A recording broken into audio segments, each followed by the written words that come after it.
युधिष्ठिर ने घोषणा किया खड़ा होके, प्रजाजनों, मैं सदैव तुम्हारे सुख दुख में भागीदार रहूंगा। दरखास्त देने में संकोच मत करना। भीम युवराज पद पर अभिषिक्त था, उठ के खड़ा हुआ, एक तरफ चल दिया, पहुंचा घंटे के पास, लगा घंटा ठोकने। भीम ही पीट रहा था, आवाज हो गई चौगनी। तुरंत अर्जुन ने गांडी उठा लिया, सेना तरतीबवार हो गई। बोले, अरे कौन सिर फिरा है, बजा रहा है? युधिष्ठिर ऐसे धर्मात्मा नरेश से तो भूल हो ही नहीं सकती। जब से ये होश संभाला तब से आज तक हुई ही नहीं। ये सत्यनिष्ठ है, प्रजापालक हैं, आखिर बजा कौन रहा है? देखा तो भीम। तब अर्जुन ने धनुष नीचे कर लिया और बोले, भैया भीम, महाराजा से कौन भूल हो गई?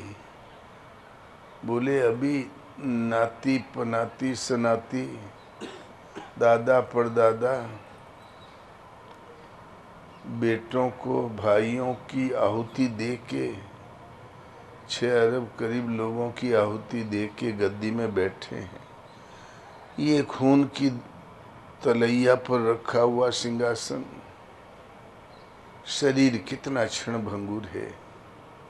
कहते मैं सदा ही तुम्हारा साथ दूंगा। क्या कल के लिए अपने होने की गारंटी दे सकते हैं? युधिष्ठिर मौन हो गए। एक घड़ी बाद बोले, मुझसे भूल हुई। मैं कल तो बहुत लंबी, सदाएं तो बहुत लंबी बात है, मैं कल की भी गारंटी नहीं दे सकता। सच पूछो तो भीम, अगले पल की भी गारंटी नहीं दे सकता। कोई भरोसा नहीं, काल किस पल आके कंठ पर बैठ जाए। तो ये शरीर का कोई भरोसा नहीं।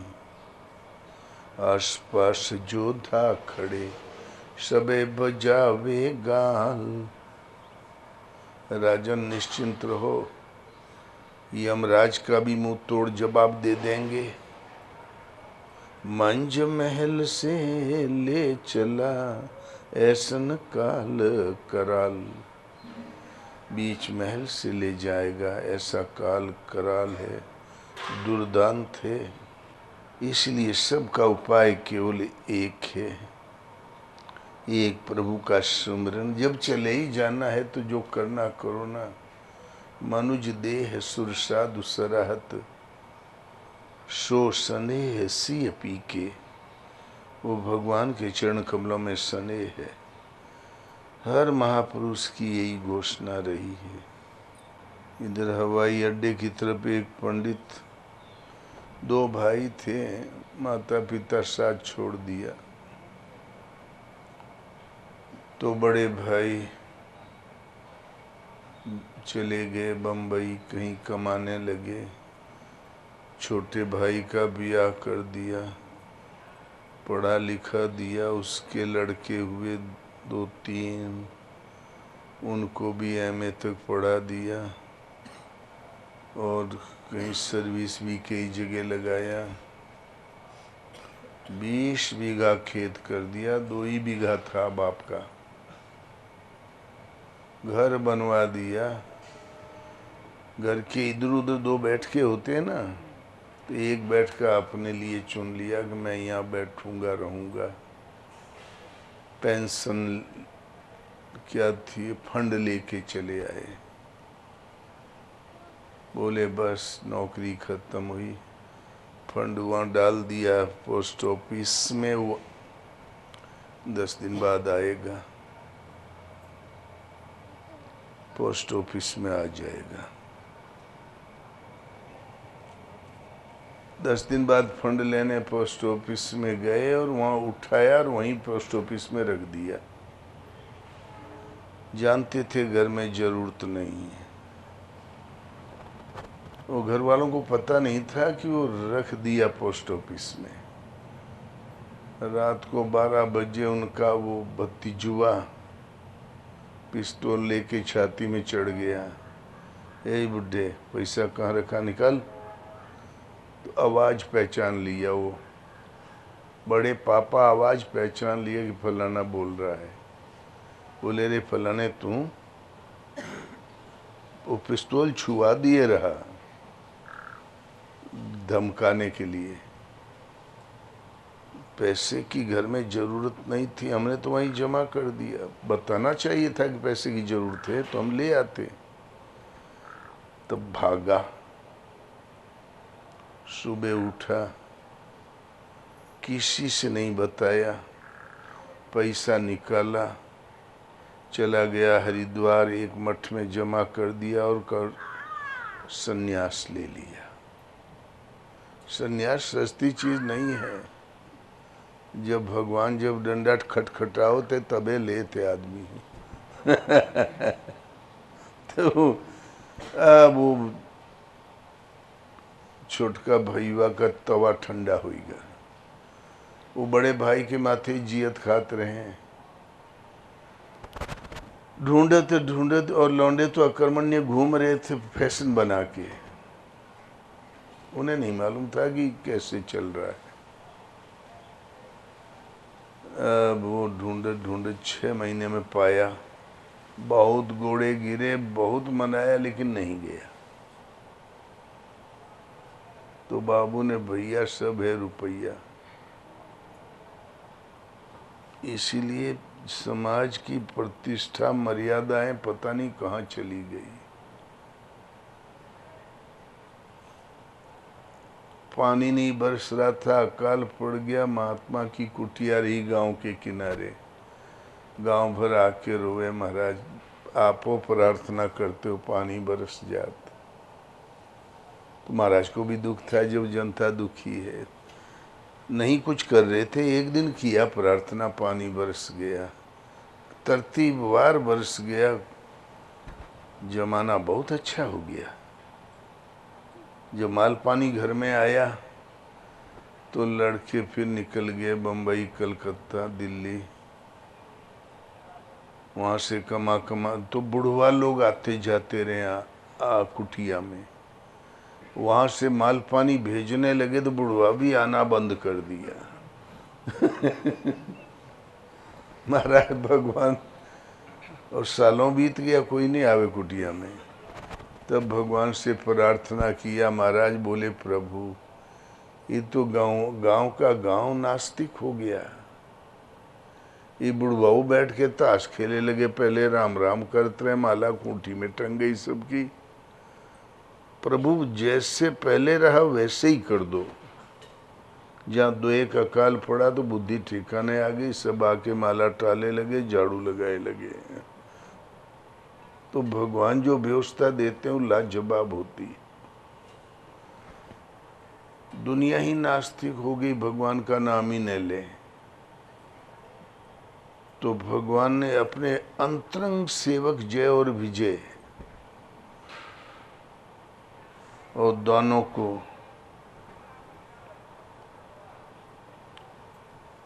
भेज दिया। बोले जा पिटाई तो करो।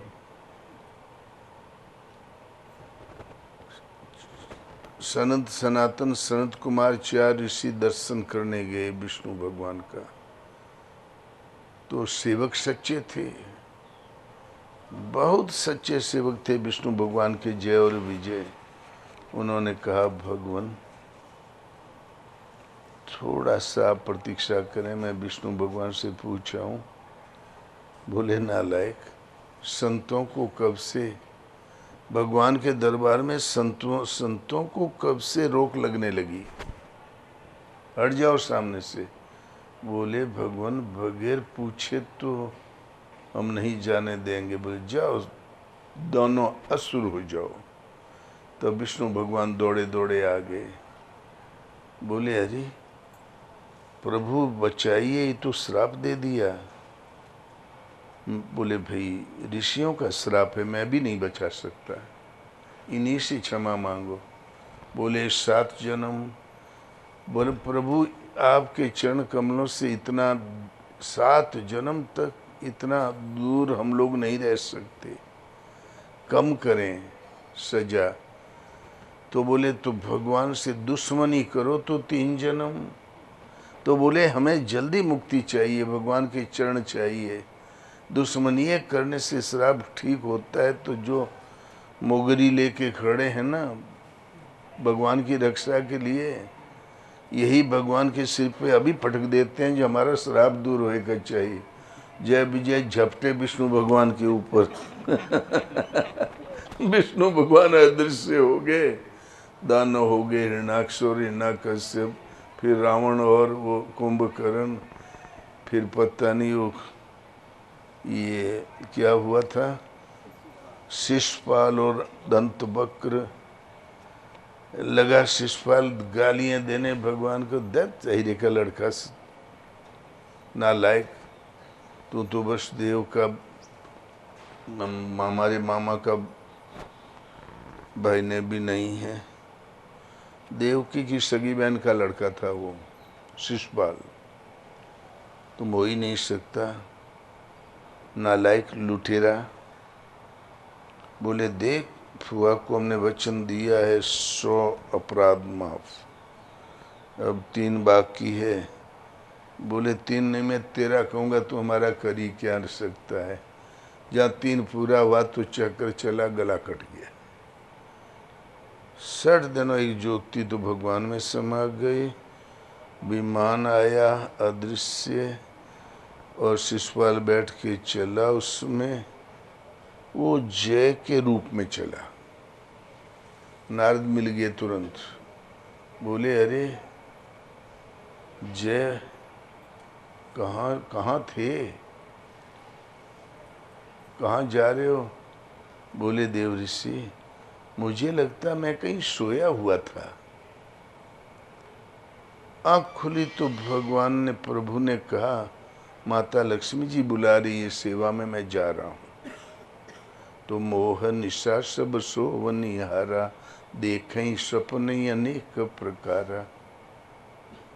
वो भगवान के जम के गरिया उतरा होके, उसको कुछ भान नहीं। बोले मैं कहीं लगता है नारद जी सोया हुआ था। आँख खुली तो प्रभु खड़े थे सामने। उन्होंने कहा माता लक्ष्मी बुला रही है, तुम सेवा में जाओ ना। और गर्दन काट दिया उसका, उसे कोई भान नहीं। तो ये चमड़ी का शरीर तो आता जाता रहता है। भगवान, दुनिया नास्तिक हो गई थी, अपने चिलवन से ठुकवा के सबको पाहिमाम करना सिखा दिया। जब बलि प्रकार आस्तिक हो गए तो चिलवन के घरे भेज दिया। अजीब अवतार है हमारे हिंदू संस्कृति। भगवान को संत कबीर ने बोलचाल की, रोजमर्रा की मानव की जो जिंदगी है, जीवन यापन में जो चल रहा है, वो बीत रहा है, इन्हीं को दृष्टांत बनाकर प्रस्तुत किया वैदिक तथ्य को, जिससे लोगों की रुचि जागृत हो जाए और गहराई से डूब के लगे तो सही साधना की लड़ी कड़ी मिल जाए। वैदिक तथ्यों को छिपाकर प्रस्तुत किया। किसी भजन में चेतावनी है, अचेत पड़ा हुआ जीव को चेतावनी है। किसी में साधना की शुरुआत है, किसी में साधना से मिलने वाली विभूतियों का चित्रण है, और किसी भजन में प्राप्ति के पश्चात महापुरुष की रहनी है। 4-6 लाइन के भजनों में प्रस्तुत करते चले गए। कबीर एक प्रत्यक्षदर्शी महापुरुष थे, पढ़े लिखे बिल्कुल नहीं थे, लेकिन ईश्वर पथ में ये पढ़ाई काम नहीं देती, ये शास्त्रार्थ नहीं काम देता। भगवान खुद पढ़ाते हैं और साधक पढ़ता है। श्रद्धा से जब लो लग जाती तो भगवान ही पढ़ाने लगते हैं। जो अपौरुषेय है परमात्मा, अनिर्वचनीय परमात्मा, वो तब पढ़ने में आता है जब भगवान खुद आप में दृष्टि बनकर खड़े हो जाएं, अर्जुन की तरह है सामने स्वयं, तभी देखने सुनने और समझने में आता है। एक भजन है कबीर का, साईं बिनु नींद न आवे, नैहरवा हमको न भावे। साईं की नगरी परम अति सुंदर, जहाँ कोई जाय न आवे। चांदन सूरज जहाँ पवन पानी, को संदेश पहुँचावे। दर्द यह साईं को सुनावे, नैहरवा हमको न भावे। साईं बिनु प्रभु बिनु नींद न आवे, नैहरवा हमको न भावे। आगे चलो पंथ नहीं सूझे, और पाछे दोष लगावे। केही विधि ससुरे जाऊं मोरी सजनी, बिरहा जोर जगावे। विषय रस नाच नचावे, नैहरवा हमको न भावे। और प्रभु बिनु साईं बिनु निंदिया न आवे, नैहरवा हमको न भावे। बिन सतगुरु अपनों नहीं कोई, जो यह राह बतावे। कह तो कबीर सुनो भाई संतों, अपने में प्रियतम पावे। तपन यह जिय की बुझावे, नैहरवा हमको न भावे। ओ साईं बिनु निंदिया न आवे, नैहरवा हमको न भावे। तो पिया बिनु निंदिया न आवे, नैहरवा हमको न भावे। कबीर एक सगुण उपासक थे, निर्गुण उपासना होती नहीं। उपासना जब चलती है तो सगुण से चलती है। साईं का घर दूर, लंबी पेड़ खजूर, चढ़े तो चाखे राम रस, गिरे तो चकनाचूर। कबीर साहब का कहना है, साईं का घर कहीं बहुत दूर, जैसे लंबा पेड़ खजूर, चढ़े तब चाखे राम रस, गिरे तो चकनाचूर। भगवान कहीं अलग है, अपने अलग है, चढ़ना और गिरना लगा ही हुआ है। और सगुण उपासक के क्या लक्षण होते हैं? यही तो कि भगवान अलग हो, हम अलग हो, और खोज शोध बाकी हो।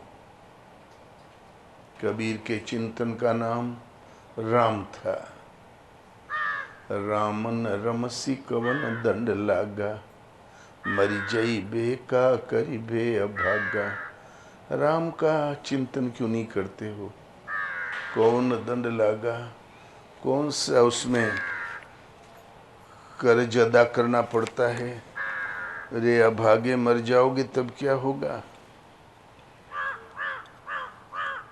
जे जन भीजे राम रस। राम भजन करते करते अंत में राम रस में सराबोर हो जाना पड़ता है।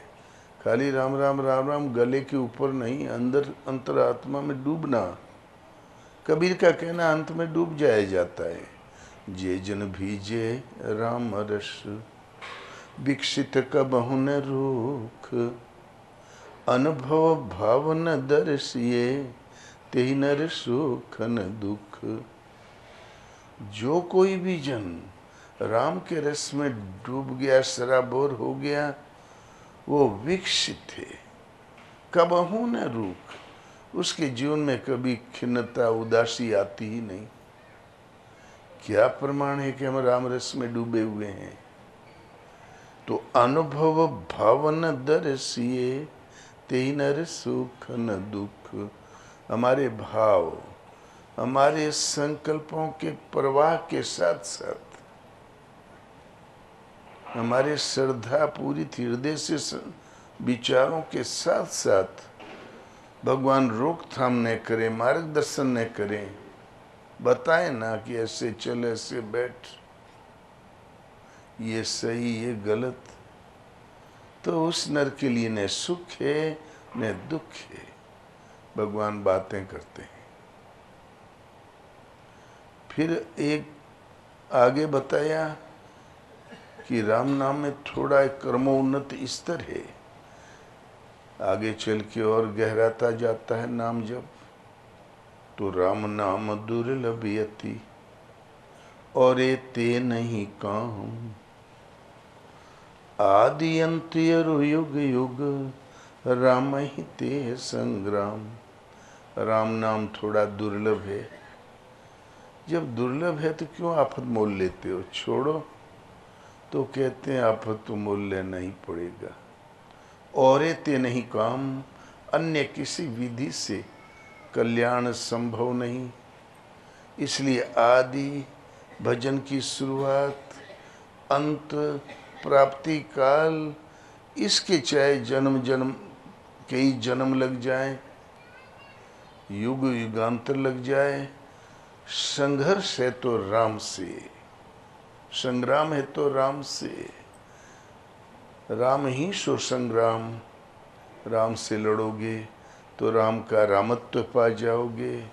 जीवों से लड़ोगे तो बदला चुकाने के लिए योनि पा जाओगे, और क्या पाओगे? इसलिए भजन एक परमात्मा का चिंतन का नाम राम था। और आराध्य राम, बहुत दुख दुख की खानी, तब बची हो जब राम ही जानी। संसार बहुत दुख, सच पूछो तो दुख की खादान है। राजा दुखिया, प्रजा दुखिया, साधु के दुख दूना।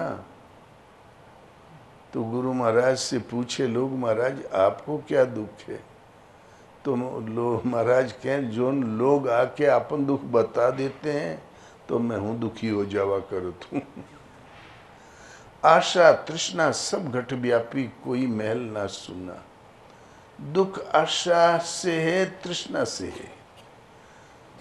दुख की जड़ है आशा और तृष्णा, इच्छा और द्वेष।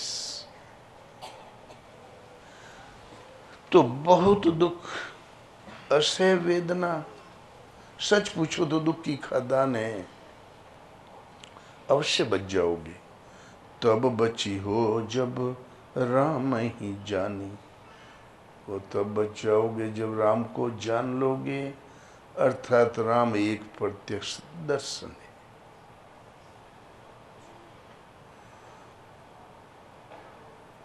और अब आइए भजन की शुरुआत पर।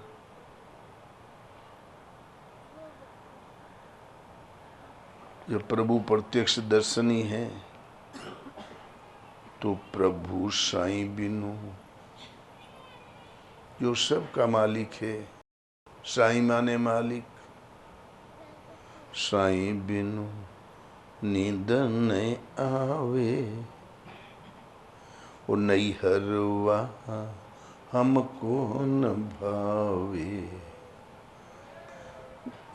प्रभु के बिना नींद ही नहीं आती।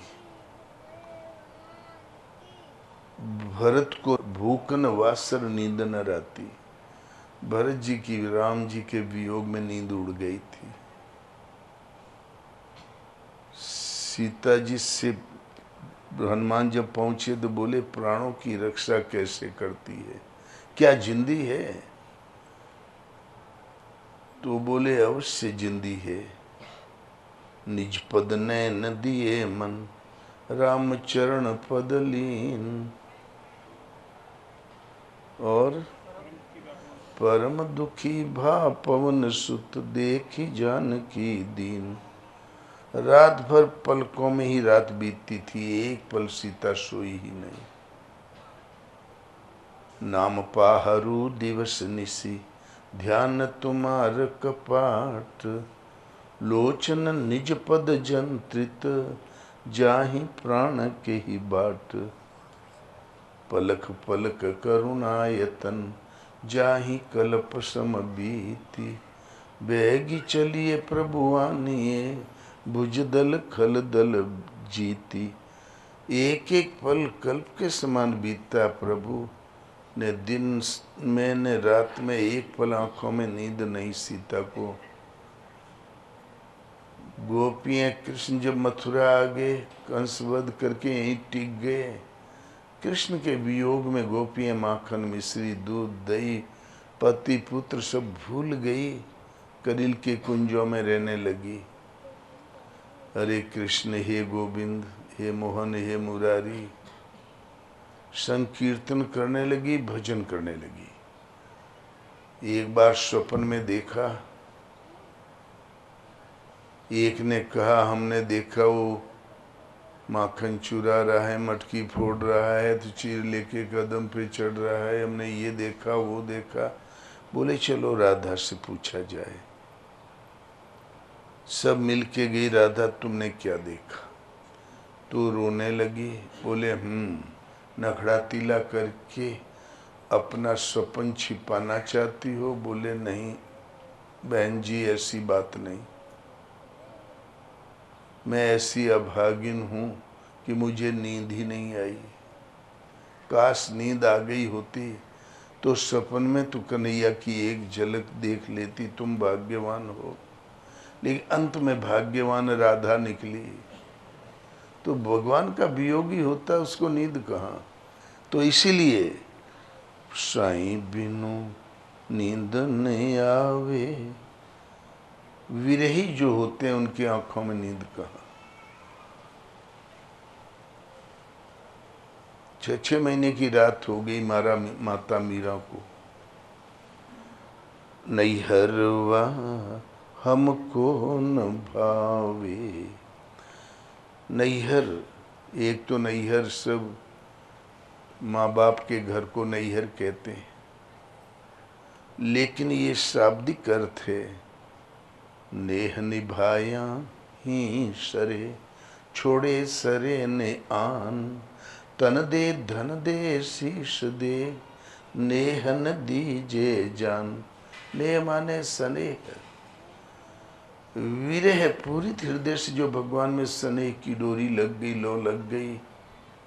स्नेह का अपहरण करने वाले खड़विकार हैं, काम क्रोध मोह लोभ, अनंत इच्छाएं, अनंत वासनाएं, अनंत योजनाएं। इस स्नेह का अपहरण करने वाले जो विकार हैं, खड़विकार, इनके मध्य में जीवन यापन करना हमको बिल्कुल रुचिकर नहीं है। हमें एकांत शांत चाहिए, जहाँ हम भली प्रकार चिंतन कर सकें। तो नैहरवा, नेह का अपहरण करने वाला जो वातावरण है, हमको न भावे। साईं की नगरी कैसी? साईं की नगरी परम अति सुंदर, जहाँ कोई जाय न आवे। उस साईं की, प्रभु की नगरी परम धाम अत्यंत सुंदर है। वहाँ कोई यदि पहुँच ही गया तो लौट के आवागमन में कभी नहीं आता, भगवत स्वरूप में समाहित प्रतिष्ठित हो जाता है, जिसका नाम केवली ज्ञान है। परम धाम है अर्जुन, मुझे जानकर वो मुझ में ही स्थित हो जाता है। सदा रहने वाली शांति, सदा रहने वाला जीवन, सदा रहने वाला धाम पा जाता, उसी का नाम मुक्ति है। जहाँ परम सुंदर है तो साईं की नगरी परम यति सुंदर, जहाँ कोई जाय न आवे। चांदन सूरज पवन नहीं पानी, को संदेश पहुँचावे। वहाँ चांद सूरज पवन पानी, यहाँ का वायुमंडल है ही नहीं। भगवान कृष्ण कहते हैं गीता में कि न तद भाष्यते सूर्यो शशांको न पावकः, यद गत्वा न निवर्तन्ते तद्धाम परमं मम। जहाँ ने सूर्य प्रकाशित कर सकता है, न चंद्रमा ने अग्नि ही, वो सहज स्वयं प्रकाश स्वरूप है, ज्योतिर्मय है, वही मेरा परम धाम है। कबीर कहते हैं वहाँ चांद नहीं, सूर्य नहीं, अग्नि नहीं, ये पवन पानी, ये वायु है ही नहीं, वातावरण, इनके द्वारा ही तो संचार व्यवस्था चलती है। तो भला वहाँ संदेश कौन पहुँचावे। हमारे वो दर्द ये है, साईं को सुनावे नैहरवा, हमको न भावे। और हमारी जो वेदना है, प्रभु के मिलने की जो तड़प है, वो साईं को, उस प्रेमास्पद प्रभु को कौन सुनावे। फिर एक समस्या और, रास्ता भी तो नहीं मालूम। आगे चलो पंथ नहीं सूझे, पाछे दोष लगावे। आगे चलते हैं तो रास्ता नहीं मालूम। भजन एक जागृति है। मेरे कपड़ा रंगने से न तिलक लगाने से भजन आएगा, सारी पुस्तकें पढ़ लेने से भी नहीं आएगा, सारे तीर्थ भ्रमण करने से भी नहीं आएगा। भजन एक जागृति, वो जागृति नहीं तो हमें रास्ता नहीं मालूम। तो आगे चलो तो पंथ नहीं सूझे, लौट पड़ते हैं तो पाछे दोष लगावे। ल्यो बैराग ठंडा होइगा, ढोंग किए रहा यार, कहीं चेतावे खाए गया रहा। और जो बाबू साहब लोग लौट गए तो बोले कहीं खटपट हुई होगी तबे भागा रहा, और क्या कहीं है। पाछे दोष लगावे तो के ही विधि, ससुरे जाऊं मोरी सजनी, बिरहा जोर जनावे। विशेष कौन ऐसी विधि है, वो कौन सी विधि है, ससुरे जाऊं मोरी सजनी। भजन आप स्त्री हो अथवा पुरुष, शरीर कभी नहीं करता। भजन जब कभी आपसे पार लगा, माताओं से पार लगा, मीरा मदालसा अनुसुईया से पार लगा, अत्रि अगस्त किसी से भी पार लगा हो दुनिया में, दत्तात्रेय कपिल भगवान से पार लगा हो, तो इष्टोन्मुखी लगन जागृत हो गई, हृदय में प्रेममयी प्रवृत्ति जागृत हो गई, उसने भजन करा दिया। ये नारी संज्ञा है, तो लगन तो जागृत हो गई। तो वो कौन सी विधि है जिसके द्वारा ससुरे जाऊं मोरी सजनी।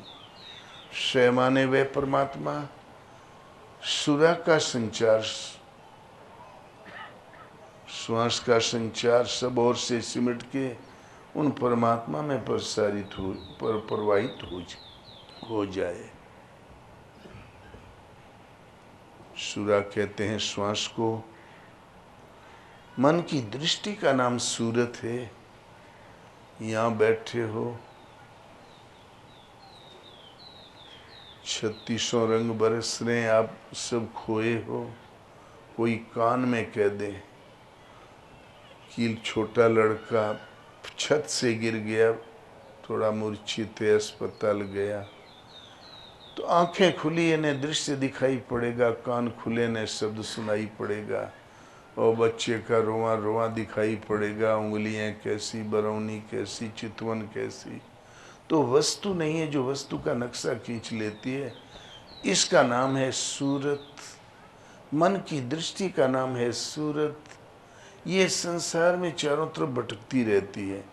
सूरत सिमट के और भगवान में प्रसारित हो जाए, बाह्य दृश्य शांत हो जाए, सूरत एकदम बांस की तरह खड़ी हो जाए।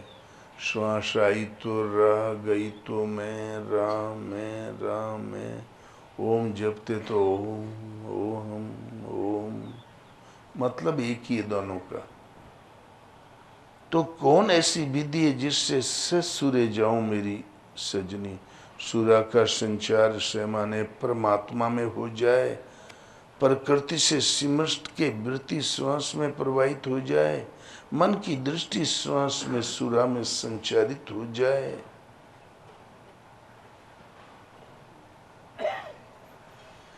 ओ बिरहा जोर जनावे, विरह पाने की जो प्रबल इच्छा है वो जोर जना रही है, विधि नहीं मालूम।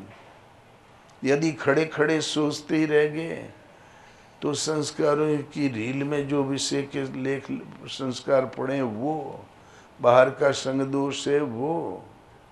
विषय रस नाच नचावे, नैहरवा हमको न भावे। तो ये विषय रस नाच नचाते ही रहेंगे, ये तो भजन करने से कटेंगे, नहीं तो कभी नहीं। विधि बताते हुए कहते हैं वो विधि मिलेगी सदगुरु से। बिन सदगुरु अपनो नहीं कोई, जो ये राह बतावे। बगैर सदगुरु के दुनिया में अपना कोई नहीं। गुरु न मिले तो भगवान भी नहीं, सीधा तो भगवान भी कुछ नहीं कर सकते। तो बिन सदगुरु अपनो नहीं कोई, जो यह राह बतावे। आगे चलो पंथ नहीं सूझे, पाछे दोष लगावे। वो कौन सी विधि है जिससे हम ससुरे जाऊं, उससे माने परमात्मा में हमारी सूरत सब और से सिमट के संचारित हो जाए, श्वास बांस की तरह स्थिर खड़ी हो जाए, बाह्य संबंध छूट जाए, एक परमात्मा से संबंध जुड़ जाए, वृत्ति का, सूरत का। और लगन है हमें। बिरहा जोर जरनावे, खड़े खड़े सोचते रहोगे तो विषय रस नाच नचावे, वो तो अपनी जगह पर है। तो इसका एक उपाय केवल कि बिनु सदगुरु अपनो नहीं कोई, जो यह राह बतावे। बगैर सदगुरु के दुनिया में अपना कोई नहीं, जो यह राह बता दे।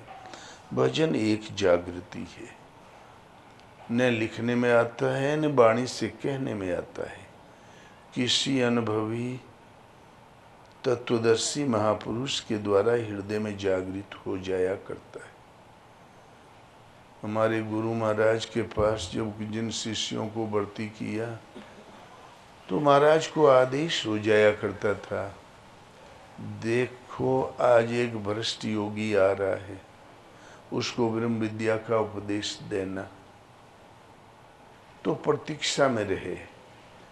अब चल दिया है, अब चित्रकूट पहुंच गया है, अब उतनी दूरी आया है, अब उतनी दूरी आया है। और रात को अंधेरा होते होते दिखाई पड़े तो भगवान से आदेश मिले कि यही है।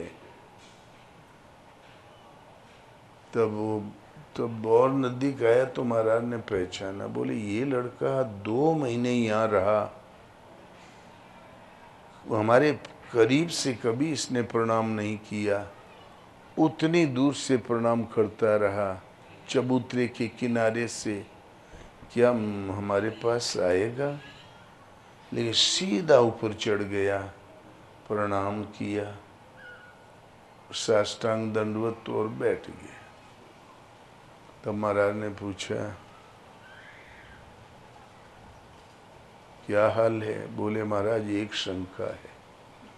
रामायण से एक प्रश्न किया, जो महाराज ने उत्तर दे दिया तो एक और कर दिया, प्रश्न उत्तर, शाम को 6 बजे से रात को 12 बज गया। वैष्णव महात्मा लोग रामायण के कीड़े होते हैं, रामायण पाठ ही तो भजन है उनका।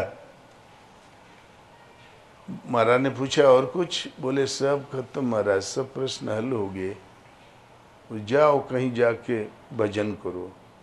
12 बजे चाहे 1, गुरु महाराज की दृष्टि में आराम करो ये अपशब्द था, भजन करो। घनघोर जंगल, कहाँ जाके भजन करे, जगह तो उतनी ही थी, जाओ कहीं बैठ के भजन करो। भगा दिया। बड़े सवेरे जब आके प्रणाम किया तो बोले जाओ जहाँ जाना हो, उठाओ दंड कमंडल। महाराज क्या मैं जानत हूँ इसको कहीं नहीं जाना है, इसको रहना है और हमें रखना है। फिर भी गुड़ दे के साधु नहीं बनाते थे, फुसला के नहीं रख सकते थे। तो बोले गुरु महाराज अब कहाँ जाना है? जन्म भर आपकी सेवा करूँगा, आपके आदेश के अनुसार भजन करूँगा। तो बोले तू है बैरागी?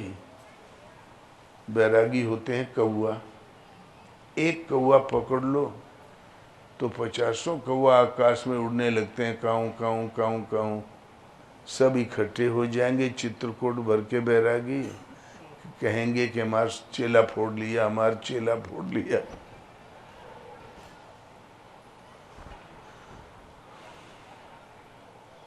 जाओ अपने गुरु महाराज से आदेश लेके आओ। भगा दिया। तो गए अयोध्या, श्री वेदांती जी के वो शिष्य थे, गए उनसे 16 गुरु भाई थे, उन सब से मिले, सबसे प्रार्थना किया कि कह देना गुरु महाराज से कि अब हमारा आसरा छोड़ दे, हम परमहंस जी की सेवा में चले गए। गुरु महाराज से नहीं मिले, हिम्मत नहीं पड़ी और चले आए।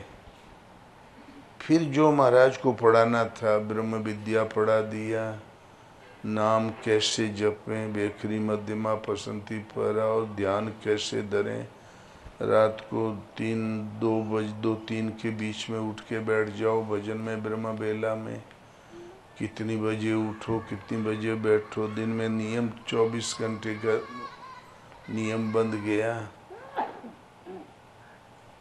नाम रूप लीला धाम सब पढ़ा दिया, सब बता दिया, लेकिन भजन नहीं। 1 महीने बाद पूछा क्यों रे, कुछ दिखाई सुनाई पड़ता है? बोले कुछ नहीं महाराज। बोले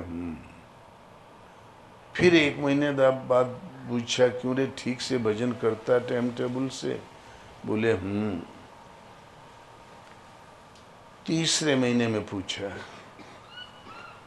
करे मोर रूपुआ देखत है? तो नीचे गर्दन करके कहे बोले सरवा कहते हूँ।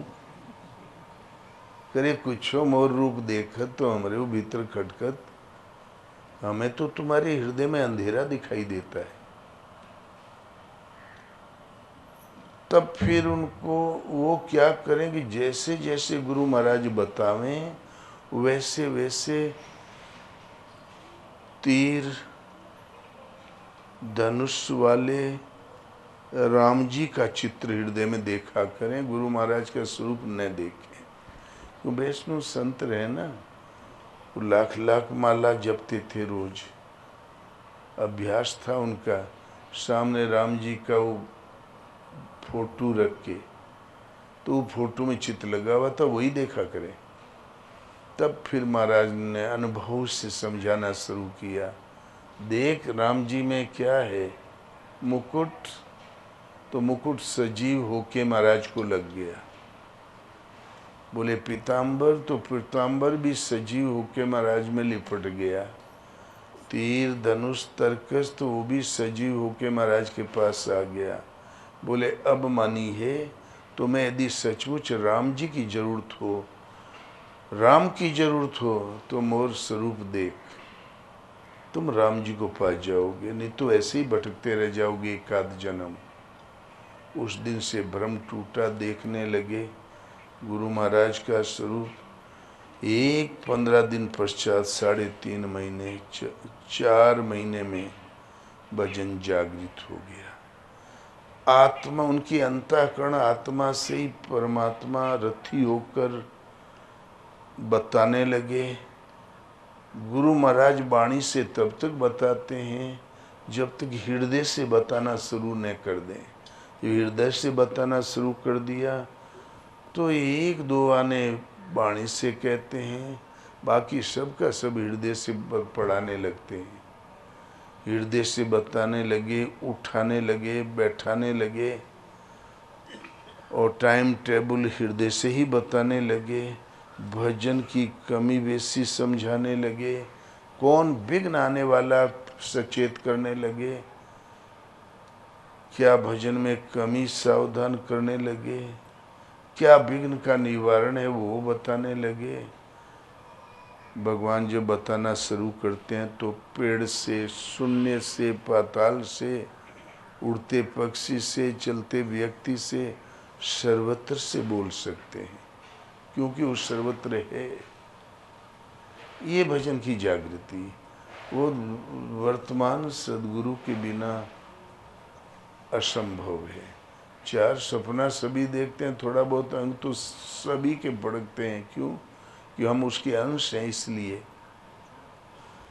तो बिनु सदगुरु, उनसे जागृति, सदगुरु तत्वदर्शी महापुरुष, तो बिन सदगुरु अपनो नहीं कोई, जो ये राह बतावे।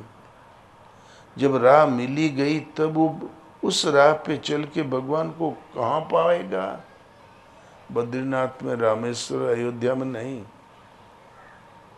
कह तो कबीर सुनो भाई साधु, अपने में प्रियतम पावे, तपन यह जिय की बुझावे, नैहरवा हमको न भावे। कबीर कहता संतों ध्यान दो, जब सदगुरु से भजन राह मिली गई तो भगवान को कहाँ पाता है? अपने में, अपवय में प्रियतम पावे। प्रिय उत्तम से प्रियतम, जो प्रीति का सर्वोपरि माध्यम है। एक बार संबंध जुड़ जाने के बाद फिर कभी विक्षोभ नहीं होता, अलगाव नहीं होता। भजन अपरिवर्तनशील है, और इस जागृति का नाम ही धर्म है। धर्म अपरिवर्तनशील है, और फिर इस जीवात्मा की तपन सदा के लिए मिट जाती है। तो देहिक देविक भौतिक तापा, और राम राज नहीं का हुई व्यापा। इतने तापों की ज्वाला सदा के लिए मिट जाती है। वो अपने सहज राम रूप में स्थिति प्राप्त, भगवत स्वरूप में स्थिति प्राप्त कर लेता है। तो गुरु समान दाता नहीं, या जग में है कोई, बलिहारी वह शिष्य की, जो गुरु चरणन में होय। तो इसीलिए हर हालत में महात्मा कहीं से वार्ता शुरू करे, घूम फिर के साधना के पटरी पर ले आते हैं। एक भी कबीर की वाणी ऐसी नहीं है जो अनर्गल हो। पीछे वालों ने देखा कि कबीरवा रोके न रुकी, उन्होंने भी अंड बंड कहना शुरू कर दिया। बाजार में वो भी किताबें बिका करती है। नहीं, जो वास्तविक वाणी है वो साधना की लड़ी कड़ी है। एक पंडित जी 2500 गांव में जजमानी थी और उनके शिष्य थे सब। एक यादव परिवार भी शिष्य ही था। तो 60-65 साल का एक यादव जन्म भर भैंस गाई चराया, दंड बैठक लगाया। बोले उससे, क्यों रे फलाने, तुम्हारे लड़कों बच्चों ने कारोबार संभाल लिया? बोले गुरु बाबा हमारी जिम्मेवारी कुछ भी नहीं है, मैं खाली बिरहा गाता हूँ 2-1 और मेहमानी में घुमा करता हूँ, सब संभाल लिया। बोले तुम हमारे साथ रहो, ये घोड़ी बांध छान दिया कर, पोथी पंदड़ा रख दिया कर। उठाया लाठी, पीछे पीछे चल दिया। गुरुजी की और यादव जी की उम्र एक ही थी। गुरुजी लटपटाए आए रहे, माल खा के बैठे रहते हैं, वो दंड बैठक लगाने वाला, उसके क्या बिगड़ता है। 60 पर पाठा है, लोग 60 वर्ष में तो जवानी चढ़त रही है। अब वो सोचा ये गमराऊ भाषा में बोलता है तो लोगों पर समाज में गलत संदेश जाएगा। जब रात दिन साथ रहता ही नहीं सुधरा तो साल में 2 बार गुरुजी आते हैं, कितना सुधार कितना उद्धार कर देंगे। तो न हो तो इसको कुछ मैं पढ़ा दूं। बोले देखो तुम संस्कृत में बोला करो। तो एक तो स्कूल का मुंह नहीं देखा, दूसरी 65 साल करीब उम्र और संस्कृत क्लिष्ट भाषा, जल्दी कंठ न फूटे। लेकिन बहुत दबाव पड़ा तो उल्टा सीधा लगा जपने।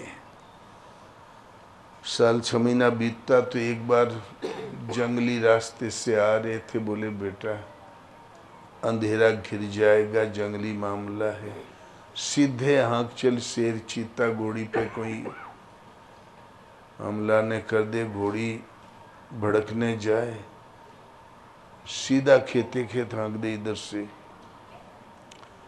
तो सीधा हाँक चला। बोले थोड़ा छड़ी से ठोक, तेज चले। तो ऐसे ही ठोकत रहा हल्का हल्का। बोले थोड़ा तेज तेज किया। पुराने जमाने में कुआं खोद के पानी निकाले, कुएं बांधा नहीं जाता रहा, मामूली सींच लिया करे, सिंचाई युग नहीं था उस टाइम, सब्जी अब्जी उगा लिया करें, झाड़ झंकार से कुआं ढंप जाया करें। तो थोड़ा टुक टुक आया। बोले और थोड़ा तेज कर, थोड़ा तेज किया, गुड़िया चली गई कुएं में। गुरुजी आधी दूरी में लता पकड़ के लटक गए। बोले जल्दी कर रे, क्यों किसी को बुला, प्राण तो गए। तब चिल्लाया बड़ी जोर से, अलग्राही। 3 आदमी थोड़ी दूर हर कंधे पे धर के घर की ओर जा रहे थे। अंधेरा घिरी आया था शाम को। बोले हलग्राही हलग्राही पंडितम अश्विनी समेतम जलकूपम। तो तीनों बहुत हंसे, लगता है बंगाला जादू पड़ रहा है, भाग चलो रे, हम लोगों के ऊपर न कर दे। और वो तेज तेज चलने लगे। फिर चिल्लाया उतने ही जोर से, 2 बार 3 बार। पंडित जी ने कहा क्यों रे आ रहे हैं? बोले गुरु बाबा खुश तो बहुत हो रहे हैं लेकिन उधर ही बढ़े जा रहे हैं। बोले अपनी भाषा में बोल। तब बोला अरे फलाने पुरोहित जी, पंडित जी घोड़िया समेत कुएं में गिर गए, जल्दी निकलो नहीं तो लग जाए ब्रह्म हत्या। तब सब हर वर फेंक के दौड़े, बांध छान के बाहर किया, निकाला। जब प्लेन में बैठ गए गुरुजी, थोड़ा श्वास ठीक हुई, तब बोले बेटा प्राण तो बच गए। तब यादव बिगड़ा। बोले तुम्हारे संस्कृत के माथे तो प्राण आज साफे रहे जो हमार न होत, हमार ठेठो भाषा न होत तो तुम्हारे संस्कृत के माथे तो आज प्राण साफे रहे। तो संस्कृत के बिना भगवान खुशी नहीं होते, संस्कृत में ही उच्चारण करो तो संस्कृत के माथे तो हिंदुस्तान साफ हो गया यार अब जौन भाषा आवत हो वही में पुकारो। भगवान भाव के भूखे हैं। राधा कहाँ पढ़ने गई थी? जानत रही संस्कृत। गंवार ग्वाली ने, गंवार विदुरानी, गंवार सबरी और पिता के समान क्रिया कर दिया वो गिद्ध की। वो संस्कृत पढ़ा लिखा रहा। सुपा भगत, काशी भर के विद्वानों ने कहा नीचे नीचे नीचे। जब भीम लेने गया तब द्रौपदी ने कहा यज्ञ भगवान इतना अपार धन खर्च हो रहा है, राष्ट्रीय यज्ञ में क्या प्रमाण है कि यज्ञ संपन्न हुआ। बोले द्रौपदी, सर्वोपरि महापुरुष जब इसमें जूठन गिरा देगा, प्रसाद पा लेगा तुम्हारा, तो समझ लेना यज्ञ पूर्ण हुआ। ये जो कचड़ खाना खिलाने से तो कुछ नहीं होगा, ठीक है ना। ये ठेलवन की खियाई से तो कुछ नहीं हुई। तब सैकड़ों रथ दौड़ गए, एक से एक नामजद महापुरुष थे, वो चले आए। सब ने विधिवत प्रसाद पाया, हाथ उठा के आशीर्वाद दिया। आकाश में घंटा तो नहीं बजा। सर्वोपरि महापुरुष जब जूठन गिरा देंगे तो आकाश में घंटे बजेंगे द्रौपदी, नहीं बजा। तो बोले अब प्रभु, बोले इनसे भी उत्तम, इनसे भी तपोधन कोई महापुरुष छूट गया। बोले इनसे तपोधन कौन हो सकता है प्रभु। देव ऋषि नारद है, देवल ऋषि है, व्यास है, सुख है, समास ऋषि है। बोले काशी में सुपा भगत। तो भीम ने तुरंत रथ घुमाया, सीधा काशी पहुंच गया। भीम को जल्दी थी कि यज्ञ वाली खुरापात खत्म हो तो जाए शिकारी कार में। वो मस्त जीव ठहरा यार, ये कुछ कमी समझ में आता रहा। भीम में यादों में फर्क नहीं रहा यार। भीम हुए हल्दर हुए मस्त जीव रहे। काशी में पहुंचते ही पूछा घाट पर, महान संत सुपा भगत जी कहाँ निवास करते हैं। सब बिगड़ खड़े हुए।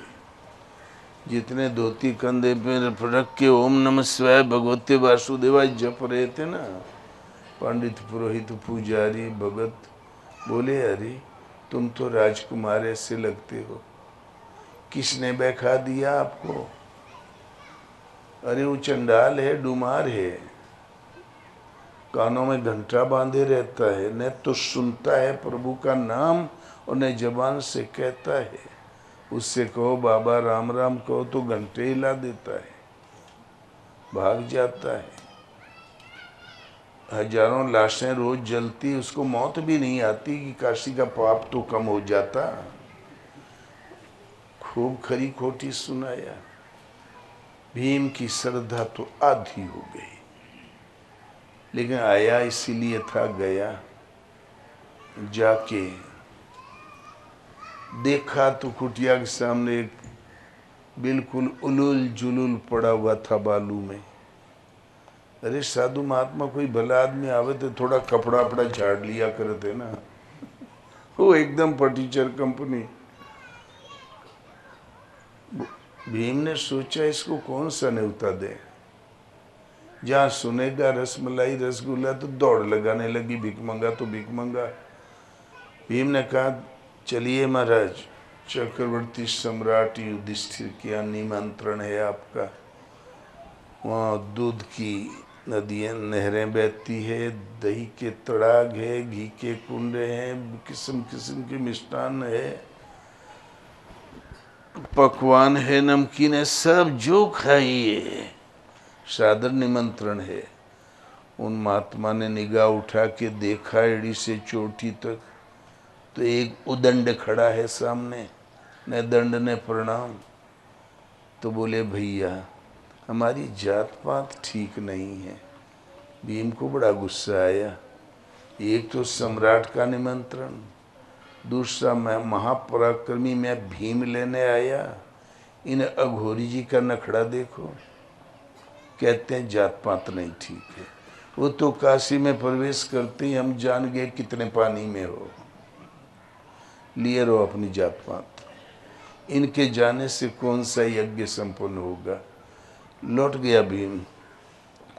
भगवान ने कहा अर्जुन जल्दी जाओ, अन्यथा तुम्हारा यज्ञ अपूर्ण ही समझो। अर्जुन आया, सादर प्रणाम किया, उठा के रथ में बैठाया, लेके चला आया, न्योता ही नहीं दिया। जब वो कुछ पूछना चाहे तो हाथ जोड़ लिया करे। अब संतों से कौन बकवास करे। भोजन तो किया लेकिन घंटी नहीं बजी। तब द्रौपदी ने कहा प्रभु अब। बोले द्रौपदी संत को भोजन कराया नहीं गया, किसी ने टुकड़ा फेंका, किसी की अश्रद्धा हो गई द्रौपदी। तो बोले अश्रद्धा तो मेरी ही हो गई। हमने सोचा इतने बड़े महापुरुष आए हैं तो हमने रात भर जागरण करके स्वयं भोजन बनाया और अपने पलकों के सामने बनवाया। जिंदगी में भोजन बनाने की जो कला हमने सीखी सब उड़ेल दिया। लेकिन इन अघोरी जी ने सब भैंस के चारे की तरह एक ही में गदर सट करके जो खाना था खा लिया, थाली सरका दिया। मेरे पकवानों की कदर नहीं किया।